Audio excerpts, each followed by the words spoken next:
Hello, welcome back. This is Kench1913, and we are Let's Playing Syberia. In the last episode, we got the gate open, the lock, so now the friggin' the barge can go in. Also, I'd like to apologize for the last few episodes. Well, actually, pretty much the whole LP so far, I guess. One thing I didn't notice was how weird the thing was acting when action was picking up. The game was acting a little weird and glitching out some things, and then finally someone mentioned it to me, and so I took a look. I tried playing the game in windowed mode, but it doesn't have a windowed mode, so I had to figure out a way to do it because it was weird. It was being weird. Action was picking up and it wasn't working correctly. So now here we are. Now that we've opened the lock, let's talk to these people. So yeah, now I'm playing it in windowed mode, and hopefully... Hey there! On the boat! I've done some research. Guten Tag, schöne Mademoiselle! And it My has husband worked. say, "Hello, young lady. You want to talk to us?" It has worked. Alright, so now after you did that, excuse me, let's talk about help. We would save a lot of time if you came with me to work out how the lock system works. Schlecht Idee. Alone begrichst nix. In Java fällt moi tut bordele kaputt des Machina. Don't you agree? We already accept a favor. If you want more, you pay more. That's out of the question. Too bad. I'm just going to have to work it out without your help. Right. I've got it. I know now how the locks work. So guide your boat into the lock, and I'll take care of the mechanism. Gottverdom. Das ist eine echte Ladies. Alle etwa, range alle Dingen and obligados de dame. Ach, set content und zurück again. What did your husband say? Bergy You, hurry up! We hurry to travel again. Okay. We'll meet each other on the other side. By my train, okay?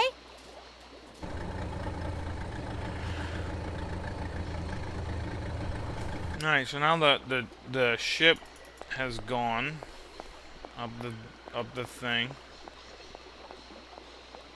But yeah, so I didn't really know, everything looked good when it was in full screen, and apparently when I was recording, action wasn't picking up exactly everything it needed to, so, or whatever. I don't think it was action. Could have been just the game in full screen, and then when action was going, because what ended up happening here is it made it go into Windows basic color mode, and yeah, I don't know. Oh well, it's alright.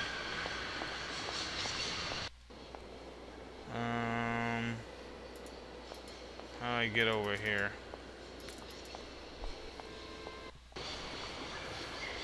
Well, I guess I have to go on the other side.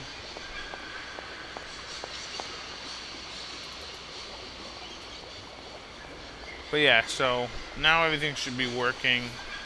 Hopefully no more glitching out. I have to play in windowed mode, so now I gotta...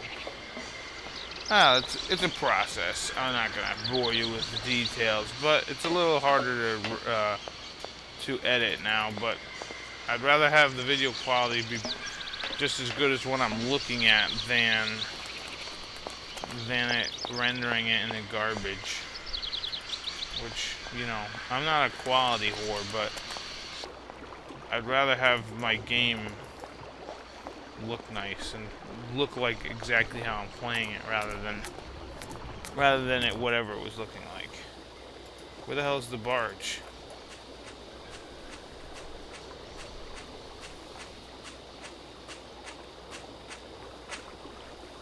Where the hell is it?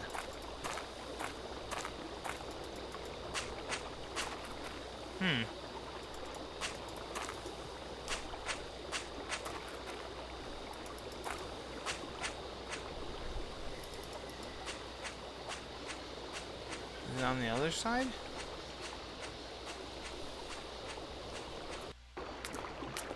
It should be over here, right? Can't be on this side. No, let's go this way, Kate.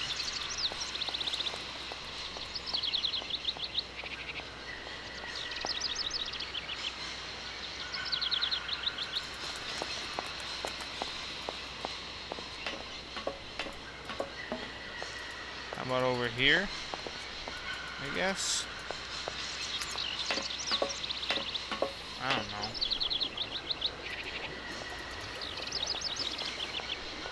Just gotta follow the water, right? Where the hell is this? Alright. Alright, run left twice across the bridge. So maybe they're on the other side? Like the other side. Like over there.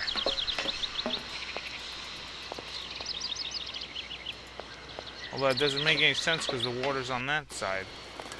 I don't know. Let's just go this way.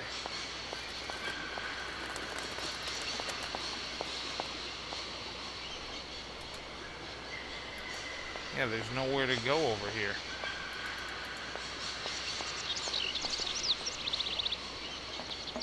Oh, I know what I gotta do. I gotta raise the water, right?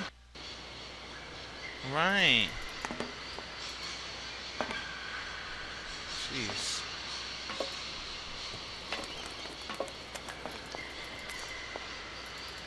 Let's see something here. Yeah, okay. I know what I gotta do. I know what I have to do. Come on, Kate, run this way. So yeah. Let's go and help these guys out. I know what I have to do now. Do-da, do-da. I know what I have to do now. Oh, da-do-da-day. Oh, da-do-da-day. Oh, da-do-da-day. I know what I have to do right now. Oh, da-do-da-day. But yeah, apparently the guys, the Rector guys weren't working correctly. They were glitching out. What the hell is it? 4, 1.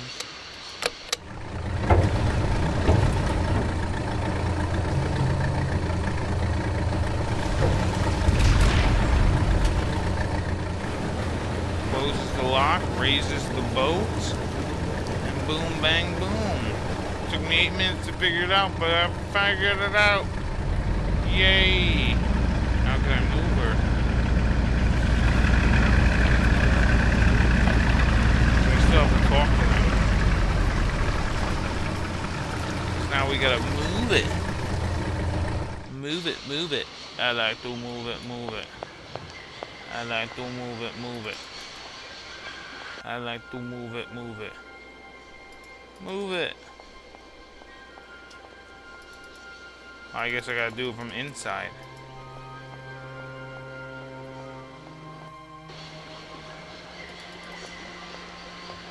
Come on, Kate, run. Up the bridge. And then, yeah, we're gonna get a call from the professor, and we're gonna have to do listen to a lecture on mammoths in Syberia. So Syberia with the Y is a fake place, and Syberia with an I is a real place where they send you to like the gulags. You guys and gals know what the gulags is. Wouldn't it be cool if there was an actual Russian watching this? Maybe they could explain something. Let's give the hook to these guys. Let's talk to them. Hey there! On the boat! Da, barge on other side! You still need us? Yes. Let's ask for help. What do we do now to tie my train to the barge? Mademoiselle Takatak, Lokokoko Mitchen. What did your husband say? You attach chain to train and chain put train with barge. Hop! Catch us up. Catch you in the rye. Yeah, I get you. Now he's gonna throw us chain like a badass. Look at him go there. So yeah, this game is kind of old, so what do you expect?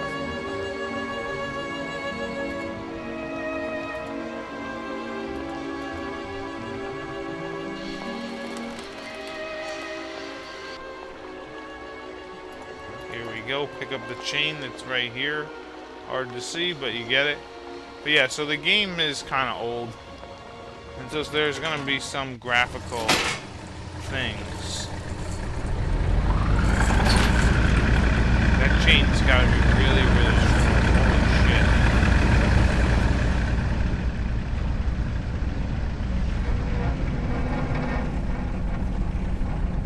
And here we are. We're finally here at the charge station, ready to go on to our next destination. But again, like I said, we're going to hear from the professor.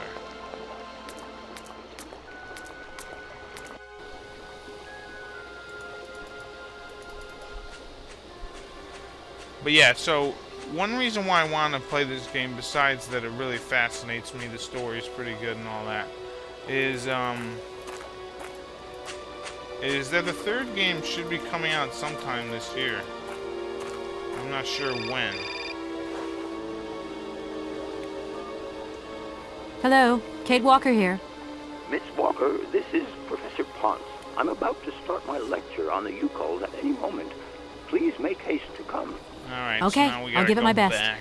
Excellent. We'll be in the main lecture hall. See you soon. Oh, yeah. Alright, now we gotta go listen to him talk about mammoths. Like I guess I care a little bit, but not that much. I mean, the guy who's obsessed with mammoths is Hans, not me. Although I guess I want to know more about him so I can figure out what the hell the guy's deal is.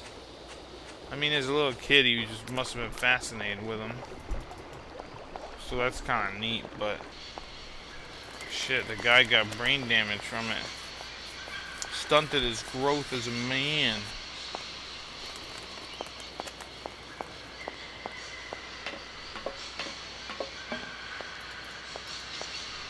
Now this lecture actually does remind me of the I don't know if anyone's ever played Gabriel Knight, but there was a lecture in that game where the main character Gabriel ended up falling asleep. Luckily he had his tape recorder on, so he recorded the whole thing so you could go back and listen to it. But there was a lot of useful information in it, and actually there was some trivia later in the game that if you didn't answer correctly from the lecture, you would be murdered by a man named DJ. Well, his name's Dr. John, but I won't go into too much detail. I do want to LP that game. I think I might LP the original, and then like down the road I'll LP the remake that they just recently brought out this year, which is terrific. My sister played it because she used to love Gabriel Knight back in the day, and yeah, really good. Superb, just really, really good. I think the lecture hall's up here, in fact. They did a really good job. The only gripe I had about it was, can we get up here, or what? The only gripe I had about it was obviously they didn't use the old voices. And some of the people from the old game, their voices were just terrific. Like, Gabriel Knight was done by Tim Curry, and they couldn't get him back, which is a shame. Or they couldn't use the voices or whatever. And Mark Hamill played one of the characters, and then there was there you are, Miss Walker. couple other Good, people. good. Take a seat quickly. I'm impatient to start my lesson. So now we're going to hear a lesson. Take notes because there's going to be a pop quiz. Back of the class. My she's young a rebel. friends, a very exciting discovery, unimaginable up until only a few hours ago, has come into my hands and has finally allowed me to complete my study on the mysterious Yukol people. Lights, please. The Yukols are a people from the far north about whom very little is known. They live far away, very far away, on the frozen borders of Syberia.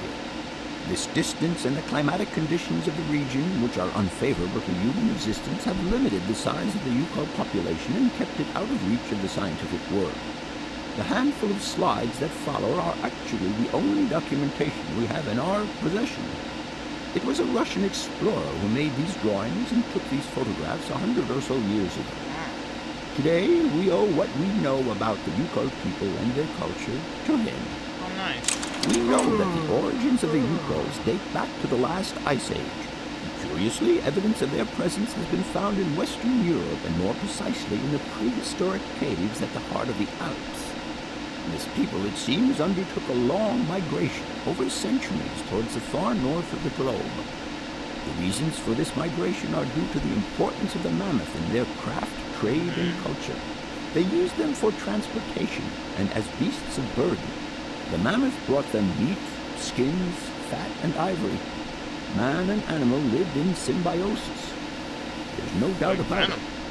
Mammoths started to drift away from the region due to changing climatic conditions, and the Yukos followed them to the north, to the edges of Syberia. Prehistoric cave drawings, identified as Yuko in origin, first led me to the extraordinary hypothesis that the Yukos had managed to domesticate the mammoth. Oh, nice. They are, to the best of our knowledge, the only prehistoric people to represent a man riding a mammoth. I guess that is Today, pretty cool. because of this genuine mammoth skin effigy, identified by myself as an authentic Neolithic object, I can confirm this hypothesis. Yukon forebears managed to tame mammoths.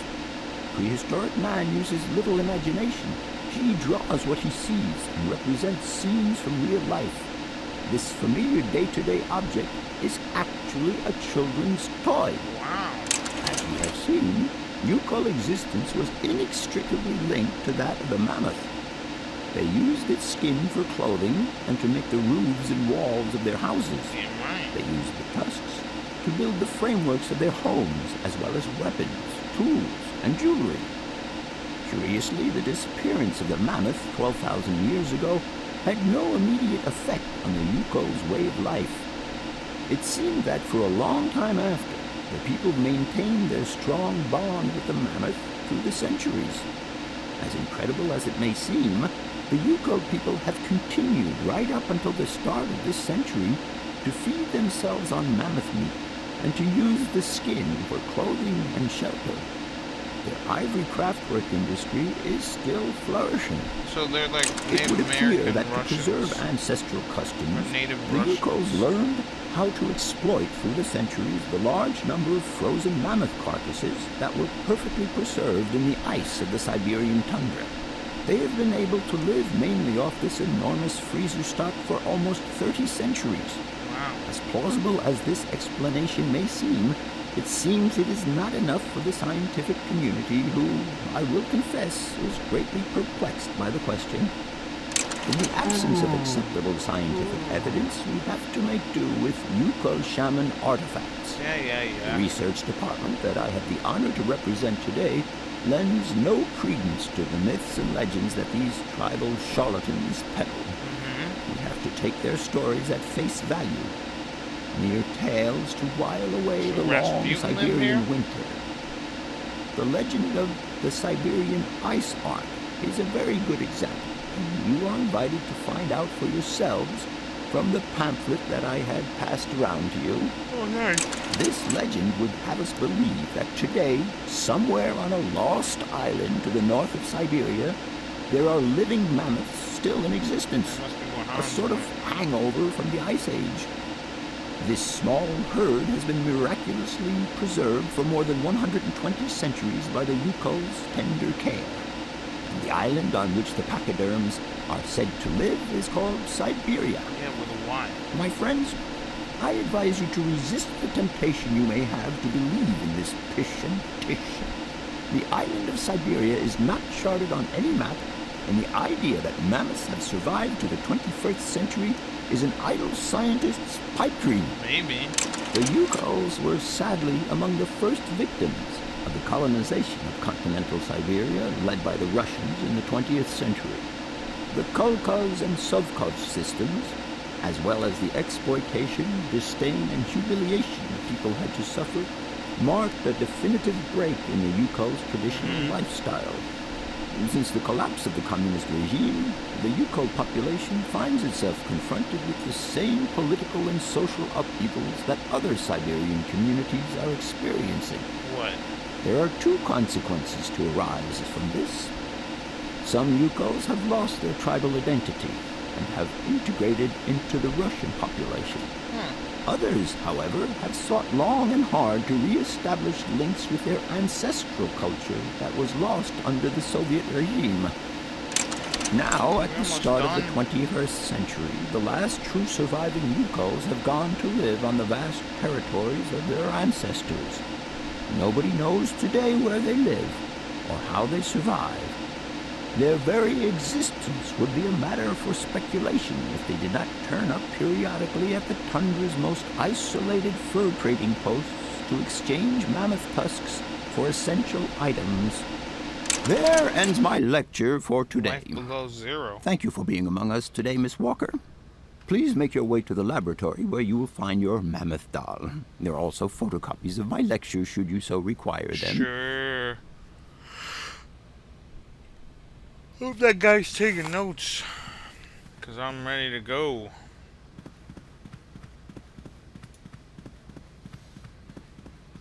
Alright, that was pretty interesting, I guess.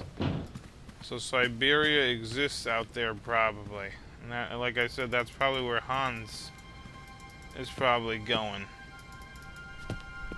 Because that's, he was very interested in mammoths. Super interested, just like this whole school is. You know what I mean? They're the fighting mammoths. Hell, I wouldn't be surprised if some of these guys are mammoth, you know, Yukol descendants. Shit. That guy loves Yukol so much, man. You just marry it. I'll take the pamphlet. You know, I don't really care. Yeah, this is the legend of the Ivory Ark that he was just yapping about. Basically, they hope that there's an ark of ice. Is there something else I could take? Oh, there we go. I was gonna say, grab that mammoth doll. Yeah, it's hard to see, but just make sure to grab the hand. Alright, I'm not even gonna bother talking to the professor. I don't care. Alright, so in the next episode, we will hopefully leave Barenstock and head along our way. So this has been Kenshin 1913. We'll see you later.